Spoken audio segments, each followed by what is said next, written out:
Hello friends, hi, this is Ganesh Nayak. I know a lot of students are preparing for the FRM exam, and if you are one of them, then you should know these 5 concepts in a proper manner. Value at risk, the first concept. VAR is widely used measure for market risk, and it also helps you to quantify the potential loss that you might see in a position and a portfolio. So as a candidate for the exam, you should know how to calculate VAR for different time horizon, for different confidence level. You should also know what are the different types of VAR calculation: historical, Monte Carlo simulation, parametric, and you should know the limitation assumptions for all of these methods. The second important concept is probability distribution. You should have a solid understanding of different probability distribution which are used in your risk management approach, and your focus should also be on what are the different ways these distributions are going to impact you, like normal, log normal, student, Poisson, and also how it is going to impact the risk management overview. The third topic or third concept that you should be aware about is different types of derivatives and how they are used in hedging.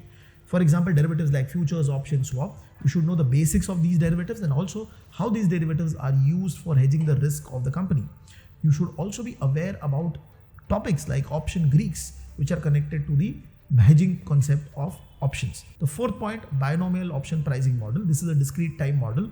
As a candidate for the FRM exam, you should be very clear on how the binomial tree is created, how you are actually using the tree to calculate the option pricing for American option, for European option, because this is the base on which you're going to be learning about Black-Scholes model. The fifth point, interest rate risk management. This is very basic because bond valuation depends upon it. So as a candidate, you should be aware about duration, convexity, different ways through which you can hedge the interest rate risk in your portfolio. And also you should be able to understand how your portfolio value is going to get impacted because of the change in interest rate. If you are aware about these 5 concepts, this is definitely going to help you to prepare better for the exam.